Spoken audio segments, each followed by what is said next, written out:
तुम बहुत ठंडे हो, लेकिन यहाँ गलती मेरी नहीं है, गलती तुम्हारी है। तुम्हें उस वक्त क्वाड्रेटस में शामिल हो जाना चाहिए था जब मैंने तुम्हें मौका दिया था। तुमने ही पहले बेवकूफी की थी सोफिया। जैसे ही उसने ये बातें कहीं, उसकी तीनों आंखें खून की तरह लाल चमक उठी, मानो कोई भूत उसमें समा गया हो। और हाँ, उस संगठन की बात करें क्वाड्रेटस की, तो हमें उन आपदा मछलियों का जिक्र करना होगा जो लाल क्षेत्र में इकोसिस्टम्स को तबाह कर रही हैं। आखिर ये क्वाड्रेटस ग्रुप ने इस डर को पूजा में कैसे बदल दिया, जो 4 आपदा मछलियों की सेवा करता है। इन्हें इस बात की कोई परवाह नहीं कि आपदाएं इंसानियत को खत्म कर देंगी। अब वापस सोफिया की बात। यह शब्द सुनते ही उसका मन हुआ कि वो उल्टी कर दे, इतना गुस्सा वो अपने अंदर दबाए हुए थी। बस बहुत हुआ ये बकवास। तुम चाहते हो कि मैं इस बेतों के संगठन में शामिल हो जाऊं? आपदा मछलियों की ताकत के बहाने लोगों की जिंदगियों को बलि चढ़ाना, यहां तक कि मरे हुए लोगों के अवशेषों को मुनाफे के लिए बेचना, ये कैसे जायज है? क्या तुम इंसान भी हो? क्या तुम्हें अंदाजा भी है कि तुमने कितने एक्सप्लोरर्स को सुरक्षित आश्रय और खाने का वादा करके धोखा दिया और वो सब आपदा मछली के पेट में मर गए? सोफिया के इन आरोपों के जवाब में जर्गिसो ने एक खाली सा भाव दिखाया और तपाक से जवाब दिया, तो क्या? मैं बस अपनी काबिलियत से पैसे कमाता हूं और उनके धार्मिक अनुष्ठानों में हिस्सा लेता हूं। जो कोई भी उनकी बातों पर आंख मूंद कर भरोसा करता है वो बेवकूफ है। वैसे भी वो ज्यादा दिन जिंदा नहीं रहने वाले। उन्हें तो शुक्रगुजार होना चाहिए कि उन्हें आपदा मछली के अंदर उस खूबसूरत जगह में थोड़ा सा समय जीने का मौका मिला। मैं उम्मीद करता हूं कि तुम जल्दी ही होश में आओगी। कुछ और रन के बाद तुम खुद ही समझ जाओगी। इतना कहकर वो नटखट लड़का सोफिया की आंखों के सामने से गायब हो गया। उसे रोकने का मौका तक नहीं दिया। कम से कम भागने में तो तेज है, सोफिया ने बड़बड़ाके हुए कहा, और गियरसू की पुरानी यादों में खो गई। झंगीरसू, काश मुझे पहले पता होता कि तुम इस तरह का इंसान बन जाओगे। तुम पूरी तरह बदल गए जब तुम आपदा मछली के पेट से बचने की कोशिश में लगभग मर गए थे। अगर मैं अब उसके पीछे जाऊं, सोफिया ने हिचकिचाते हुए सोचा, और उसे मुख्य किरदार का पहले दिया गया सलाह याद आया। मेरी चिंता मत करो, किसी और चीज पर ध्यान मत दो, बस सामग्री इकट्ठा करने पर फोकस करो। मुझे माफ करना, लेकिन मैं ये जिम्मेदारी तुम्हें सौंपना चाहता हूं, कांग हांसू। अब मुख्य किरदार की स्थिति पर वापस। उसे नहीं पता था कि सोफिया के साथ क्या हुआ। वो जरूरी सामग्री इकट्ठा करने की रफ्तार बढ़ा रहा था। आपदा मछली को हराने के लिए जरूरी मुख्य चीज है एक घोल जो स्क्लेरोसिस पैदा करता है। इस घोल को एक जादूगर ने अपनी जानकारी मिलाकर बनाया था, जो आपदा मछली के खिलाफ परफेक्ट जहर है। इसमें पहला इंग्रेडिएंट है इसका क्षार। मुझे एक कुकुजा का दिल चाहिए। कुकुजा को ढूंढने के लिए मुझे उस घाटी का पता होना चाहिए जो शरीर और जड़ के बीच में है। मैंने यही मान लिया। कुकुजा पेड़ की जड़ के पास एक गुफा में रहते हैं ताकि आपदा मछली से बच सकें।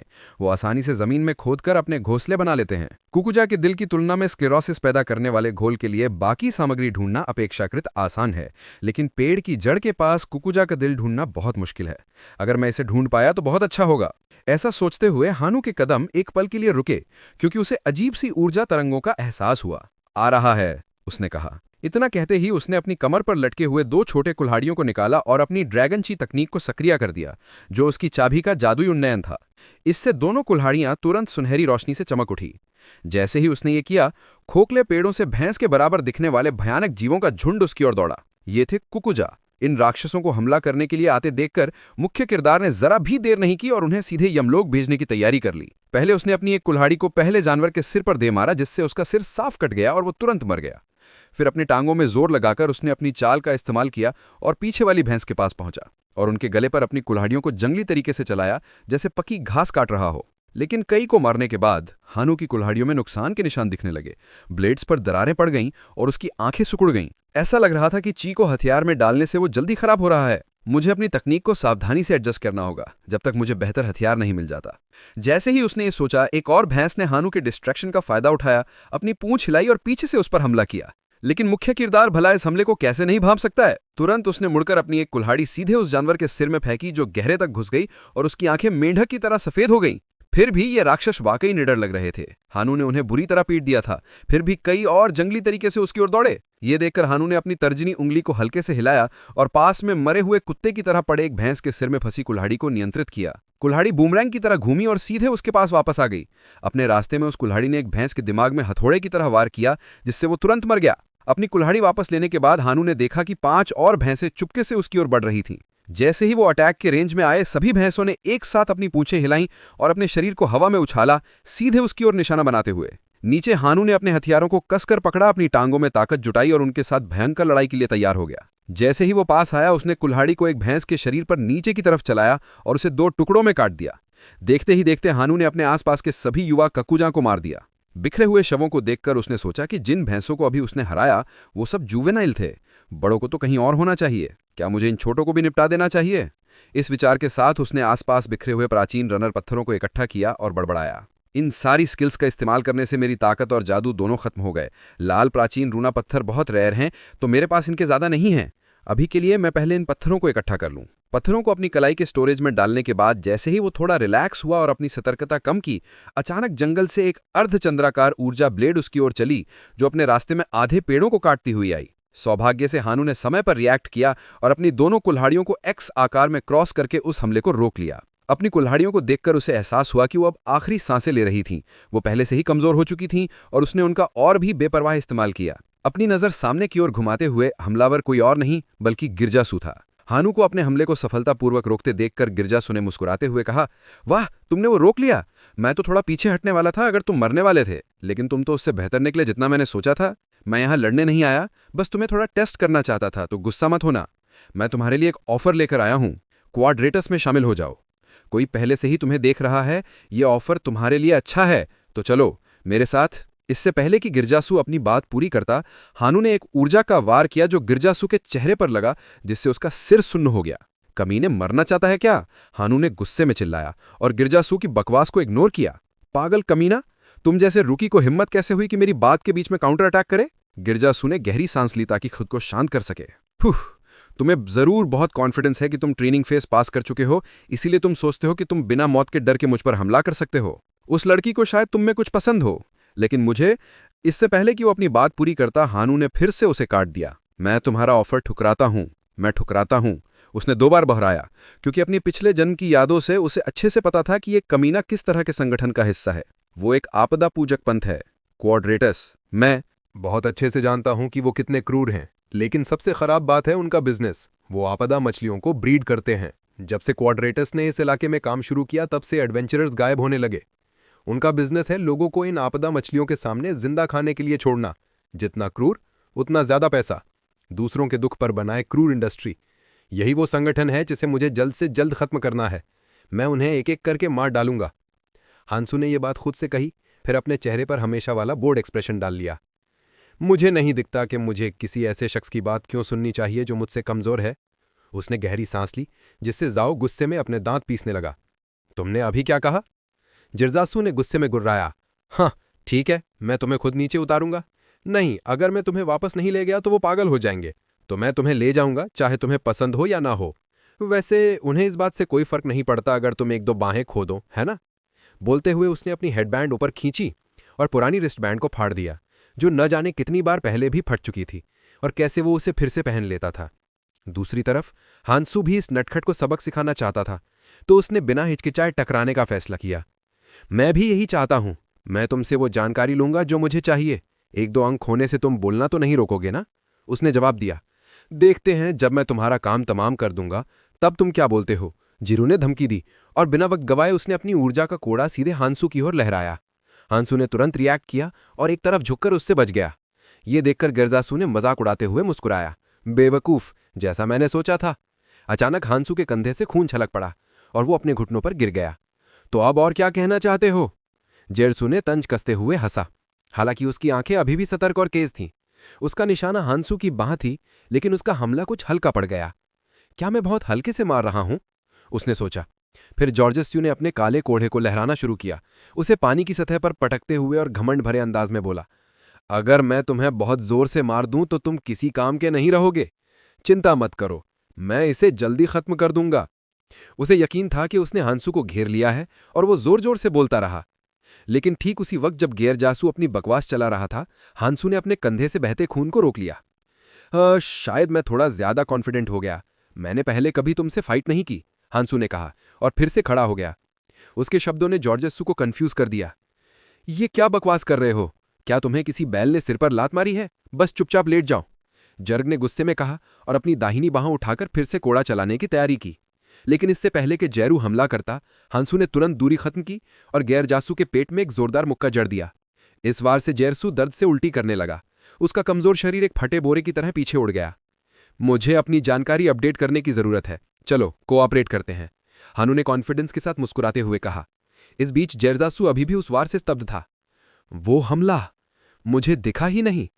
इस कमीने से लड़ना जिसके पास शायद इनविजिबल एंशिएंट स्टैट्स हैं, उसने सोचा अनिश्चित कि वो वापस लड़ सकता है या नहीं, लेकिन फिर भी उसने बड़े बड़े दावे करने की कोशिश की। बहुत घमंड मत कर, मैंने तुम्हें जानबूझकर मारने दिया। इससे पहले कि गैरसू अपनी बात पूरी करता, हांसू ने कुछ प्राचीन पत्थरों को अपनी हथेली में लिया और सिर हिलाया। अच्छा है, मैं तो अभी शुरू कर रहा हूं, तुम इतनी आसानी से ढेर नहीं होने वाले। हांसू का शांत और कॉन्फिडेंट अंदाज देखकर जॉर्जस्सू का चेहरा अंधेरा पड़ गया। तुम्हें लगता है कि कुछ स्टैट्स बढ़ाने से तुम्हारी स्किल्स बदल जाएंगी? स्टैट्स ही सब कुछ नहीं है। जॉर्जस्सू ने तंज कसा। हांसू ने सिर हिलाकर उसकी बात मानी, फिर अपनी कुल्हाड़ी तेजी से आगे फेंकी। कुल्हाड़ी सीधे जॉर्जस्सू के सिर के ऊपर पेड़ के तने में जा धंसी, जिससे उसकी रीढ़ में सिहरन दौड़ गई। क्या हुआ, अब डर लग रहा है? हांसू ने ताना मारा, जॉर्जस्सू के स्तब्ध और डरे हुए चेहरे को देखते हुए। नहीं, बिल्कुल नहीं, मैं डरता नहीं। जर्ग ने गुर्राया, लेकिन उसका कांपता शरीर उसके शब्दों को झुठला रहा था। इसके बाद उसने अपने कोड़े को लहराया और ऊर्जा की रिबन को एक विशाल तलवार में बदल दिया, जो थी विस्मरण की तलवार।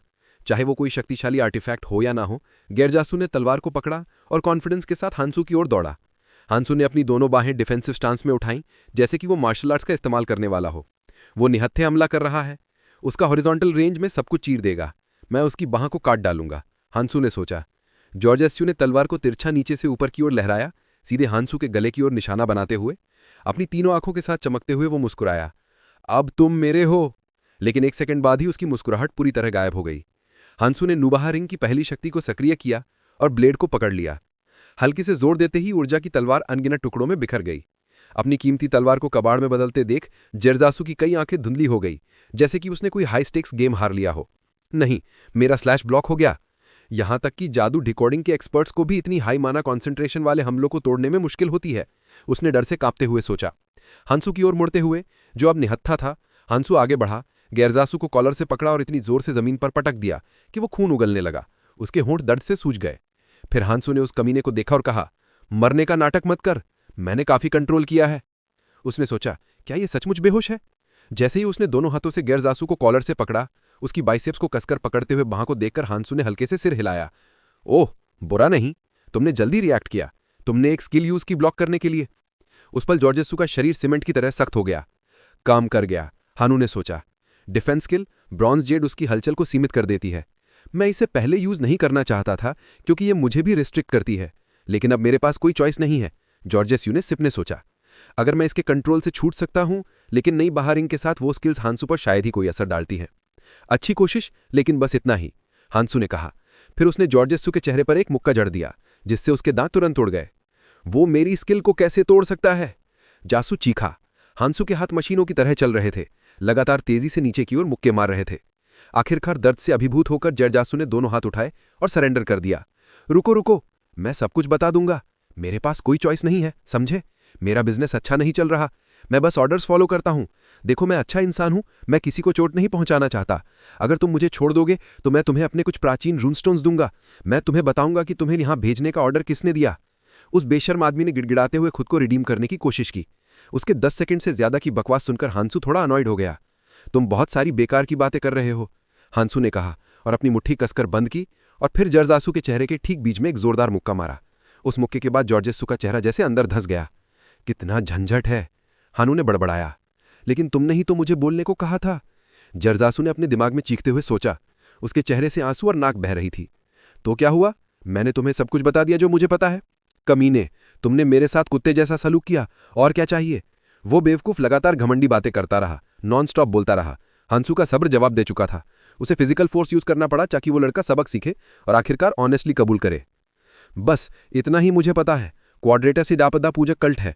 उस इलाके में अपने यूजुअल काम के अलावा वो दूसरी गिल्ड्स को भी अपने लिए काम करने के लिए हायर करते हैं। इस बात ये असाइनमेंट तुम पर नजर रखने का था, हांसू, क्योंकि तुमने ट्यूटोरियल स्टेज पूरा कर लिया। जिसने ये काम सौंपा वो है पाथफाइंडर्स गिल्ड का कार्ल्स मोरेल। हांसू ने ये नाम तुरंत पहचान लिया। पाथफाइंडर्स, हाँ, पाथफाइंडर्स 6 गिल्ड्स का एक गठबंधन है जो विश्व वृक्ष की 6 जड़ों को मैनेज करता है। इन जड़ों पर उनका कंट्रोल दिखाता है कि वो सबसे ताकतवर गिल्ड्स में से एक हैं। लेकिन पाथफाइंडर्स को मियामोटो के कंट्रोल में होना चाहिए, है ना? तो इस बिजनेस में एक से ज्यादा गिल्ड्स दखल दे रही हैं। ये सब सोचते हुए हांसू ने पूछा, वो अब मूव आउट करने की तैयारी कर रहे होंगे। इन्फॉर्मेंट सपोर्ट सेंटर से है ना? जॉर्गेसू ने जल्दी से सिर हिलाया। हाँ हाँ, कुछ सपोर्ट वाले लोग इन्वॉल्व हैं, लेकिन इस बार मुझे ये जानकारी सीधे कार्ल्स मोरेल से मिली है। ऐसा है? तो अब तुम किसी काम के नहीं, हानू ने कहा और उसकी खतरनाक ऑरा ने उस गली के गुंडे की रीढ़ में सिहरन दौड़ा दी। रुको, और भी है। सुनो बेवकूफ, मैंने अभी जो किया वो सब एक्टिंग थी। तुम्हें पता है मेरे माथे पर ये तीसरी आंख क्या है? जरसू अपनी बात पूरी करने से पहले ही हांसू ने बेरुखी से उसे टोक दिया। ये NVS-1 की 1000 माइल आई है ना? जीसू का चेहरा सदमे में जम गया। वो सोच में पड़ गया कि हांसू को इस आर्टिफैक्ट के बारे में कैसे पता। लेकिन ये सवाल छोड़कर उसने धमकी देना शुरू कर दिया। हाँ, 1000 माइल आई से मैं अपनी विजन दूसरों के साथ शेयर कर सकता हूँ। इसका मतलब है कि तुम्हारी लोकेशन पहले ही कॉम्प्रोमाइज हो चुकी है। ओ गॉड, मैं तो बहुत डर गया, हांसू ने व्यंग्यात्मक लहजे में कहा, हालांकि उसके चेहरे पर जरा भी चिंता नहीं थी। उसके पीछे हांसू को जाने की तैयारी देख चर्जेसू ने उसे रोकने की कोशिश की। कार्ल्स मोरेल पाथफाइंडर फोर्सेस का कमांडर है। तुम्हें सचमुच लगता है कि तुम बच सकते हो? अभी तुम एक चॉपिंग बोर्ड पर मछली की तरह हो।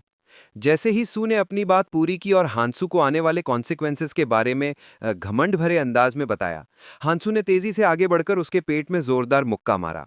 गीसू मुश्किल से कुछ शब्द बड़बड़ा पाया और बेहोश हो गया। कमीना, मैं बात कर रहा था, गीसू ने कमजोर स्वर में हांफते हुए कहा। गीसू को आखिरकार चुप होते देख हांसू ने थकान भरी सांस ली। तुम लोगों के साथ नाटक करना वाकई थकाऊ है। इतना कहकर हांसू ने मौके का फायदा उठाकर उस गुंडे का सारा इक्विपमेंट छीन लिया।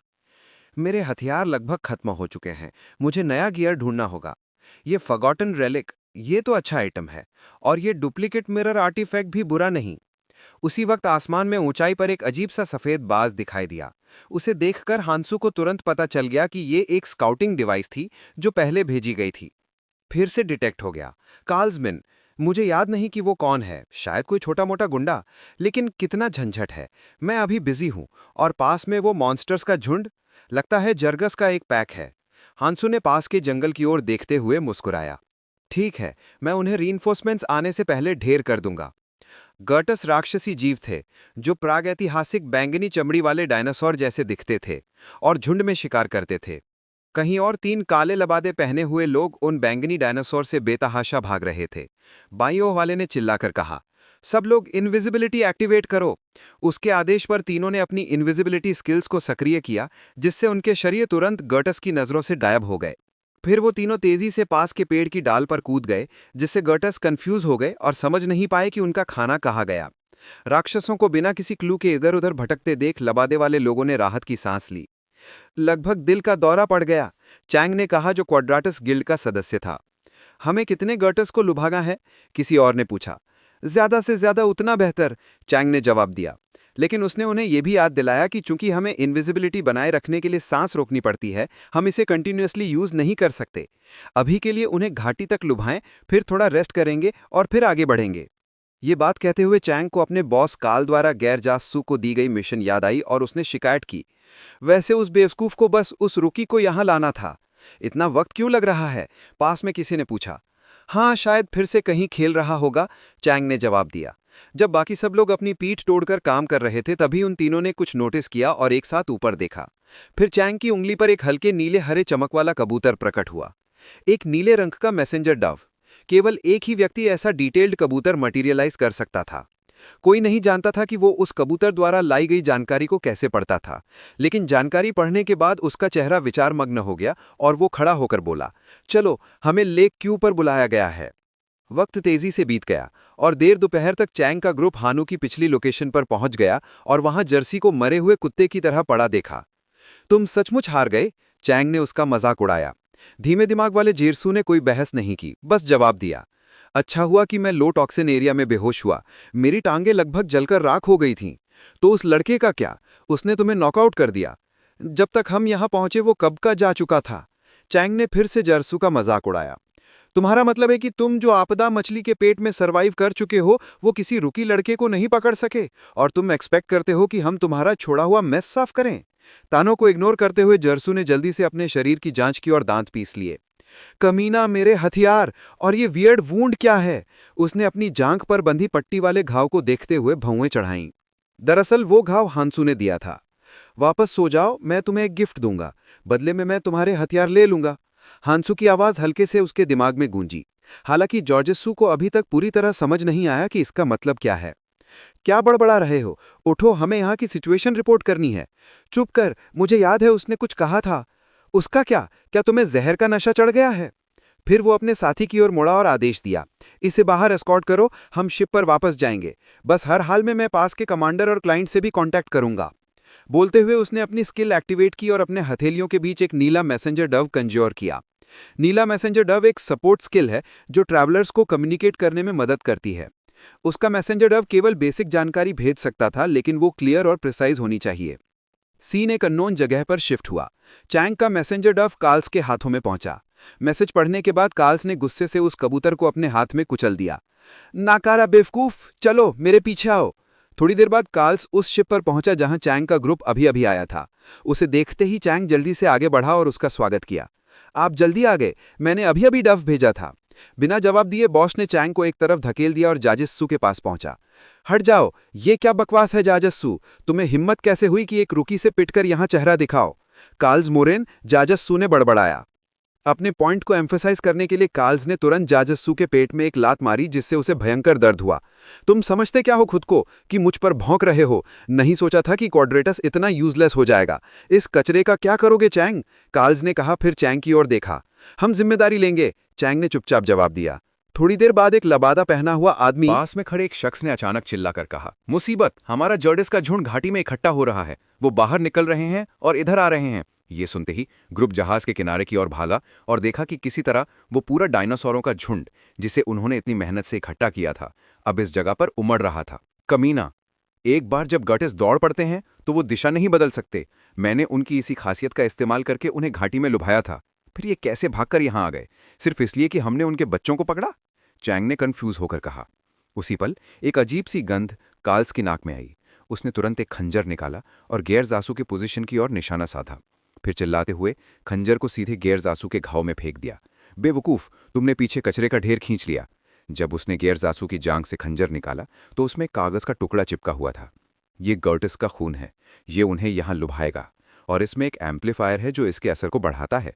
अगर मैंने अरोना की ट्रैकिंग यूज ना की होती तो कोई नहीं जान पाता। कार्ल्स ने अपनी ठुड्डी सहलाते हुए सोच में पड़कर कहा। जो भी इस प्लान को लेकर आया, एक रूकी जो अभी अभी रेड जोन में आया और पहले से ही जेरस की खासियतों को जानता है, हमें बेवकूफ बनाने के लिए। मजेदार है, ये इंटरेस्टिंग है। वो अचानक पागलों की तरह हंस पड़ा और चैंग की ओर मुड़ा, आदेश देते हुए, उसे कांग हैंसू को मेरे पास लाओ, मैं उसका चेहरा देखना चाहता हूं। चैंग ने हिचकिचाते हुए जवाब दिया, नीचे जर्डिस का झुंड है, जहाज ज्यादा देर नहीं टिकेगा। साफ साफ सुन लो, यहां मैं सब हैंडल कर लूंगा, कार्ल्स ने कहा। उसकी हथेली ऊर्जा से चमक रही थी, जैसे कि वो पर्सनली इंटरसेप्ट करने वाला हो। चैंग को पूरी तरह यकीन नहीं हुआ, लेकिन वो हकलाते हुए बोला, लेकिन इस लड़के ने जितनी बार आदेशों की अवहेलना की है, उतनी बार तो मैं गिन भी नहीं सकता। इससे कार्ल्स चिढ़ गया। मुझे दोहराने मत मजबूर करो, जल्दी करो और उसे यहां लाओ, वरना मैं तुम्हें गर्टस के खाने में फेंक दूंगा। यहां मैं हैंडल करूंगा, चलो। चैंग को धमकाने के बाद कार्ल्स ने गेर जासू को कचरे की तरह एक तरफ फेंक दिया। कांग हैंसू ने मुस्कुराते हुए कहा, अगर तुम्हें लगता है कि ये मैदान मुझे रोक देगा तो तुम बहुत गलत हो, मैं तुम्हें पछतावा करवाऊंगा। इतना कहकर उसने अपने शरीर के अंदर ऊर्जा इकट्ठा करनी शुरू की और अपनी हथेलियों के बीच एक चमकता हुआ गोला बनाया। जब वो पूरी तरह चार्ज हो गया तो उसने दोनों हाथों को आगे बढ़ाया और उस गोले को तोप के गोले की तरह लॉन्च कर दिया। उस धमाके ने बैंगनी डायनासोरों को हर दिशा में तूफान की तरह उड़ा दिया। धमाका इतना तेज था कि दूर खड़ा हांसुगी इसे सुन सकता था। लगता है मेरा जाल काम कर रहा है, उसने हंसते हुए कहा। खुशी है कि कुछ एक्स्ट्रा टाइम मिल गया, अब आगे बढ़ने का वक्त है। वक्त तेजी से बीता। कार्ल्स के ग्रुप को जर्डिस के साथ जो परेशानी हो रही थी उसे एक तरफ रखते हुए हांसू ने मौका लिया और अपने लिए सामग्री इकट्ठा की। उसने एक पेड़ की जड़ से धीरे से एक सिरिंज निकाली। उसके चेहरे पर घृणा की एक झलक दिखी। यहाँ के न्यूट्रिएंट्स बस सूखी हड्डियां हैं, थैंक्स, लेकिन नहीं। 2 दिन तक कुछ न खाने से मैं वाकई थक गया हूँ। न्यूट्रिएंट लिक्विड विश्व वृक्ष की जड़ों के जरिए बहता था। कुछ जहर को अब्जॉर्ब करते थे तो कुछ इसे प्यूरिफाई और डिटॉक्सिफाई करते थे। मुझे कुछ न्यूट्रिशियस ढूंढना होगा, लेकिन जब से विश्व वृक्ष मर गया न्यूट्रिएंट सोर्सेज बहुत कम हो गए हैं। मैंने लगभग सारी ज़रूरी सामग्री इकट्ठा कर ली है। अगर मैं जल्दी यहाँ से निकल जाऊँ तो ये ज़्यादा इफेक्टिव होगा। बस एक चीज़ बाकी थी, सुरंग के अंदर गहरा झील जहाँ वयस्क ककूजा रहते थे। ये यहाँ की तरह शैलो वाटर स्ट्रक्चर नहीं है, तो मुझे एक पुल बनाना होगा। इतना कहकर हानू ने अपने स्टोरेज पाउच से कुछ बीज निकाले। बांस के अंकुर के बीज जो जहर वाले पानी को अब्जॉर्ब करके विशाल पत्तियां उगाते थे। जैसे ही वो पानी में गिरे, बीज तेली से अंकुरित हुए और उसकी आंखों के सामने छोटी इमारतों जितनी बड़ी कमल जैसी पत्तियां बन गईं। उनकी बॉयंसी का इस्तेमाल करते हुए हानू नीचे कूदा और उन पर दौड़ने लगा। अगर मैं उन्हें इन पत्तियों पर लुभा पाता तो आसान होता, लेकिन अब वक्त नहीं है। मैं खुद नीचे जाऊंगा, शिकार शुरू करने का टाइम है। उसने जैज जासू से छीनी हुई तलवार समन की। उसके सामने विशाल ककूजा पानी की भैंसों का झुंड था, जो शायद वयस्क थे। वापस कार्ल्स के ग्रुप की ओर। उसकी जबरदस्त फायर पावर के तहत डैंगिनी डायनासोरों का पूरा झुंड पकाकर मांस में बदल चुका था। अपने रास्ते में रुकावट डालने वाले कचरे को साफ करने के बाद कार्ल्स ने ठंडे लहजे में पीछे खड़ी लड़की से पूछा, मैसेंजर पिजन आया? वो अभी भी मैसेज डिलीवर कर रहा है, उसने जवाब दिया। कार्ल्स ने चिढ़कर जीप चटकाई। टेट, सबसे स्ट्रांग रिकॉनेसेंस स्किल भी महीने में एक बार ही यूज हो सकती है, और तुमने उसे बर्बाद कर दिया। अगर तुम रास्ता दिखाने में अच्छी न होती तो हम तुम्हें और क्वाड्रेटस को जहर के समुद्र में फेंक चुके होते। जितना वो बोलता गया उतना ही कार्ल्स का गुस्सा गेरजासू पर बढ़ता गया।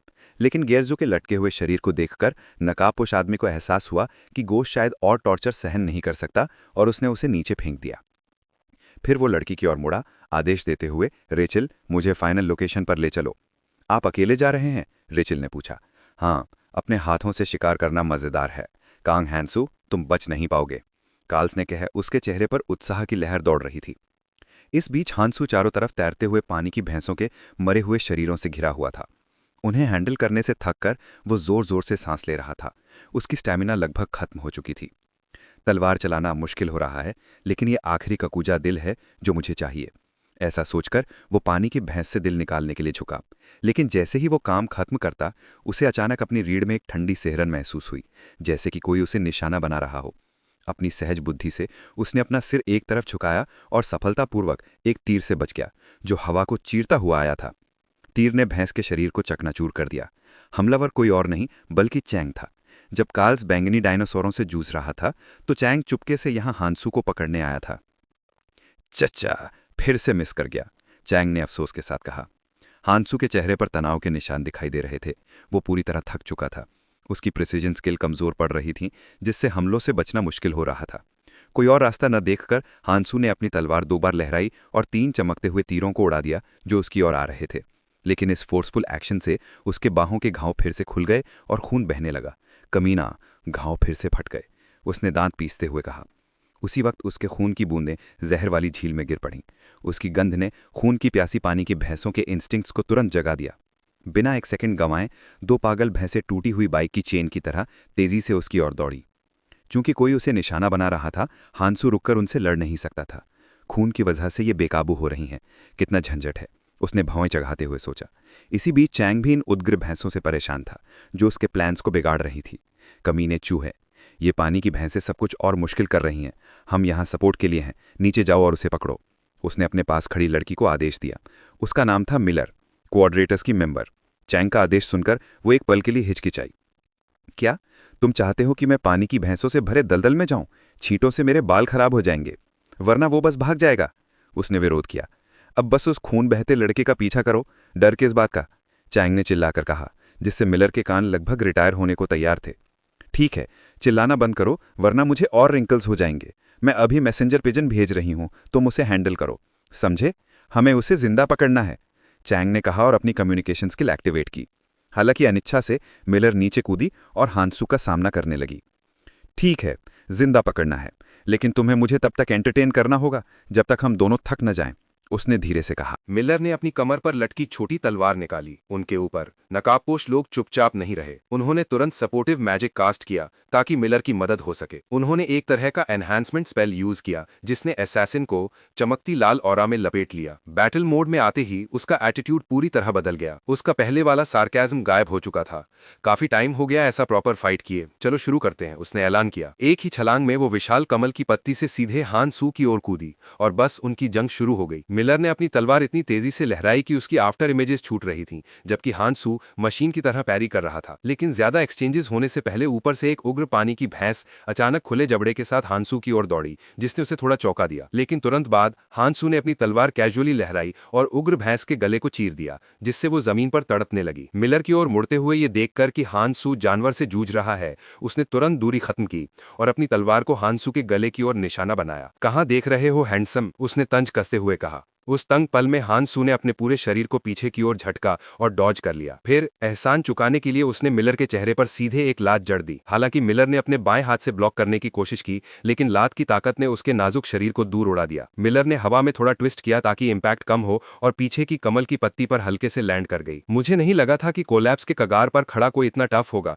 तुमने जो स्कार मुझे दिया उसका बदला लूंगी, अब मैं आसानी से नहीं छोड़ूंगी, उसने अपने होठों के कोने से खून चाटते हुए सेडक्टिव अंदाज में कहा। इस बीच हांसू का चेहरा थकान से पीला पड़ गया था। मिलर धीरे धीरे करीब आई, जबकि उग्र पानी की भैंसें खून की वजह से बेकाबू हो रही थीं। अगर मैं ज्यादा हंगामा करूंगा तो खतरनाक हो सकता है। अभी सिचुएशन उसके फेवर में है, जितनी देर ये फाइट खिंचेगी मेरे लिए उतना बुरा है, तो क्यों ना कुछ चेंज किया जाए। इस विचार के साथ उसने अपनी तलवार का शेप बदलना शुरू किया और उसे एक कोड़े में ट्रांसफॉर्म कर दिया। तुरंत उसने कोड़ा सीधे मिलर की ओर लहराया, जिससे हवा में जोरदार धमाका हुआ। हालांकि मिलर ऑफ गार्ड थी, फिर भी उसने इसे ब्लॉक कर लिया। क्या मुझे लगा तुम स्मार्ट हो, लेकिन तुम तो बस एवरेज निकले। ये तो जॉर्डसू का हथियार है ना, तुम्हें दूसरों के हथियार ऐसे चुराने नहीं चाहिए, उसने अपने बाएं हाथ पर कोड़े के निशानों को देखते हुए कहा। लेकिन अचानक वो घाव बेकाबू होकर खून बहने लगा, जिसने उसे चौंका दिया। क्या ये घाव हील क्यों नहीं हो रहा, ये और बड़ा क्यों हो रहा है? नोवे, उसने चीखते हुए कहा, क्योंकि खून की गंध से आकर्षित उग्र भैंसें अब उसकी ओर हमला करने लगी। ऊपर से चांग का ग्रुप कंफ्यूजन में देख रहा था। वो क्या कर रही है? मौके का भुनाव, बस थोड़ा सा खून है, वो मेरा खून सूंघ रही है। मिलर पैनिक में चिल्लाई। ये सब ननू महाहेमरेज की दूसरी शक्ति की वजह से हुआ था।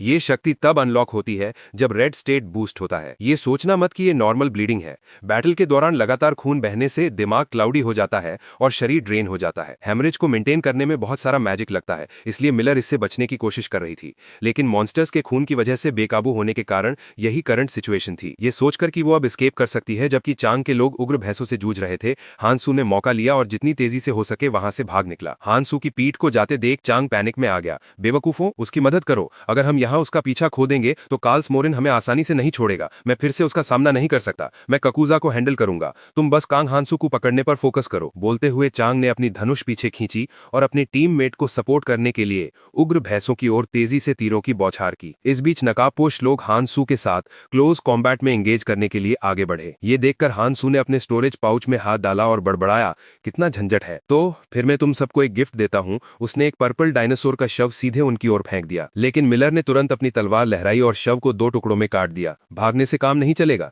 उसने ठंडे लहजे में कहा। रुको, ये खून, ये गर्टस का है, हांसू ने हैरानी से चिल्लाया। ये दूसरों को एनलाइटन करने का उसका क्यू था। तुम्हें पता है गर्टस का खून उन क्यू रॉबर्ट्स को लुभाने के लिए परफेक्ट बेट है। वो उस पर चार्ज करने में जरा भी नहीं हिचकिचाएंगे जिसके पास वो खून होगा। अब सोचो, अगर तुम गर्डा के खून में लथपथ हो तो वो क्या करेंगे। जैसे ही उसने बात पूरी की, पानी की भैंसों का पूरा झुंड अचानक बेकाबू हो गया, लेवल 2 फ्रेंजी तक पहुंच गया। ये पागल कमीना, उसने घृणा से मुंह बनाते हुए कहा। तो फिर उनके साथ मजे करो, हांसू ने कंधे उचकाए। उस पल उग्र भैंसें अपनी रोष को और नहीं रोक सकी और चारों तरफ से उन पर हमला करने लगी। वापस हांसू की ओर थोड़ी देर तक स्प्रिंट करने के बाद वो आखिरकार ग्रुप की नजरों से बच निकला। उसके पास कुछ वक्त था कि वो कुछ और चेक कर सके। चुपके से पास की पेड़ की जड़ पर हाथ रखते हुए हांसू का चेहरा थोड़ा गंभीर हो गया। जड़ सूखी हुई थी। जिस तरह चीजें चल रही थी, जहां भी हेल्पर्स आए वो जगह तेजी से सूख रही थी। ये प्रोसेस बहुत तेजी से हो रहा था। उसे ऊपर के एरिया को भी चेक करना था। उम्मीद है वो ज्यादा दूर नहीं होगा। मुझे लगा था कि रेड जोन के बाद चीजें आसान होंगी। किलियान, अगली बार जब मिलेंगे मैं तुम्हें एक फाइट दूंगा, उसने धीरे से बड़बड़ाया, पहले के जादूगर के कठोर शब्दों को याद करते हुए। इसी बीच कहीं और जुआन के नेतृत्व में एक नया एडवेंचरर्स का ग्रुप टेम्परेरीली न्यूट्रिएंट फ्लूइड्स इकट्ठा कर रहा था।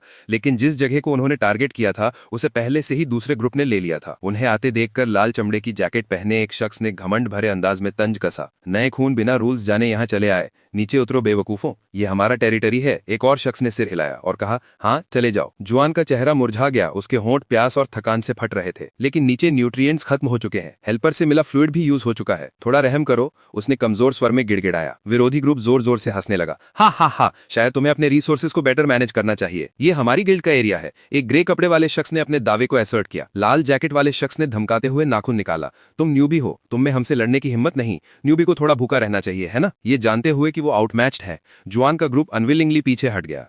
अंदर से गुस्से में जल रहे थे। कमीना, इतनी मेहनत के बाद यहाँ तक पहुंचे और विश्व वृक्ष सड़ रहा है। बेशक निचले एरियाज में न्यूट्रिएंट्स प्रॉपर्ली सप्लाई नहीं होंगे, ऊपरी जोन्स में बहुत कुछ है, लेकिन वो मॉन्स्टर से भरे हैं और हर बार जब हम ऊपर चढ़ने की कोशिश करते हैं दूसरी गिल्ड्स रास्ता रोक देती हैं। क्या हम ऐसे ही भूखे मर जाएंगे? ग्रुप चुपचाप अपनी बेबसी के बारे में सोचने लगा। अचानक पहले की चीखों ने उनका ध्यान खींचा। तुम कौन हो? तुम यहाँ कब आए? चले जाओ। शब्द खत्म होने से पहले ही एक मुक्का उस शख्स के पेट में लगा जिससे वो थूक उगलने लगा। हमलावर कोई और नहीं बल्कि हानसू था जो अभी अभी वहां पहुंचा था। बिना मौका गंवाए हानसू ने पीटे हुए शख्स को आगे फेंक दिया, जिससे पास के शिकारी सदमे में पीछे हट गए। उसने हमारे कैप्टन को एक ही बार में हरा दिया। पीछे हटो। दो लोगों ने जल्दी से आदेश दिया। अपने बॉस को खींच कर ले गए। राइवल्स को भागते देख जुआन का ग्रुप खुशी से झूम उठा। वो भाग रहे हैं, आखिरकार हमें फ्लूइड मिल सकता है। मैंने कभी नहीं सोचा था कि मैं इसके लिए थैंक्सफुल रहूंगा। सब लोग चुपचाप न्यूट्रिएंट फ्लूइड अब्सॉर्ब करने लगे। जुहान ने हानसू की ओर डम्फाउंडेड स्माइल के साथ देखा। हाँ, उसने एक ही मूव में प्रॉब्लम सॉल्व कर दी। वक्त तेजी से बीता। कुछ न्यूट्रिएंट फ्लूइड इकट्ठा करने के बाद छोटा लड़का पास आया और मुख्य किरदार का शुक्रिया अदा करना नहीं भूला। हाय कांग हानसू, तुम्हारा नाम कांग हानसू है ना? काफी टाइम हो गया, उसने ऑकवर्डली कहा। अपना नाम सुनकर हानसू उसके सामने कूद पड़ा, पजल्ड लुक के साथ। तुम मुझे जानते हो? हाँ, तुम्हें याद नहीं हम एक ही शिप पर थे, युवक ने ऑकवर्डली कहा। हानसू को अजीब लगा, ये लड़का फेमिलियर बिहेव कर रहा था, लेकिन उसे उसका चेहरा भी याद नहीं था। अपनी शर्मिंदगी को एक तरफ रखते हुए जुआन ने फिर पूछा, तो तुम क्या कर रहे थे? तब से तुम्हें पहली बार देखा। वेल, अभी वो इंपॉर्टेंट नहीं है। तुमसे फिर मिलकर अच्छा लगा। मैं जुआन हूं तुम्हारी वजह से, वरना हम सब भूखे मर जाते, जुआन ने कृतज्ञता से कहा। हानसू ने बस कंधे उचकाए जैसे कि ये कोई बड़ी बात ना हो। मैं तो बस खुद खाना चाहता था, लेकिन तुम लोग चाहो तो खा लो। जुहान जैसे कुछ गहरी सोच में डूबा हुआ दांत पीसते हुए बोला, तो क्या मैं एक और फेवर मांग सकता हूं? तुम शायद पहले से जानते हो, हमारा शिप, हमें उसकी जरूरत है। ऊपर जाने के सारे रास्ते ब्लॉक्ड हैं, तो हमें शिप यूज करना होगा। नहीं, हनु ने सिर हिलाकर मना कर दिया। मैं गिड़गिड़ा नहीं रहा, यहाँ न्यूट्रिएंट्स कभी भी खत्म हो सकते हैं और बाहर आपदा मछली जड़ों को नुकसान पहुंचा रही है, तो बस शिप ले लो और ऊपर जाओ, जुआन ने जल्दी से कहा। लेकिन हानसू, जिसके पास पहले से ही अपना प्लान था, ठंडे लहजे में जवाब दिया, ये प्रॉब्लम नहीं है, ये जल्दी सॉल्व हो जाएगी। तुम यहाँ इंतजार करके सेफ रहोगे, ऊपर जाने के बारे में सोचना भी मत। डॉबी, तुम क्या प्लान कर रहे हो? जुआन ने चौंकते हुए पूछा। मैं इसे हैंडल कर लूंगा। मैं शिप का यूज करके विश्व वृक्ष पर हमला करने वाली आपदाओं से निपटूंगा। मैं पर्सनली आपदा मछली को हराऊंगा, तो तुम्हें अब मरने की चिंता नहीं करनी होगी, हानसू ने पूरी निश्चितता से कहा। जुआन की आंखें एक पल के लिए मध्यम पड़ गईं, उनकी चमक खो गई। उसे अपनी कंपोजर वापस पाने में कई सेकंड्स लगे। सॉरी, तुमने क्या कहा, जरा और क्लियरली समझाओ। हानसू ने जवाब नहीं दिया। उसने बस खुद से कहा, अगर आपदाएं गायब हो गई तो ये एरिया फिर से थ्राइव करेगा और यहाँ हर कोई सेफ होगा, तो वो गलत कैसे हो सकता है? हानसू को चुप देखकर जुआन बस अपना सर पकड़कर सांस ले सकता था। गॉड, मुझे सचमुच नहीं पता तुम क्या कह रहे हो, लेकिन अगर तुम हो जिसने इतने सारे अनबिलीवेबल काम किए हैं, तो मे बी ये सच हो सकता है। जाने से पहले क्या मैं एक और सवाल पूछ सकता हूँ?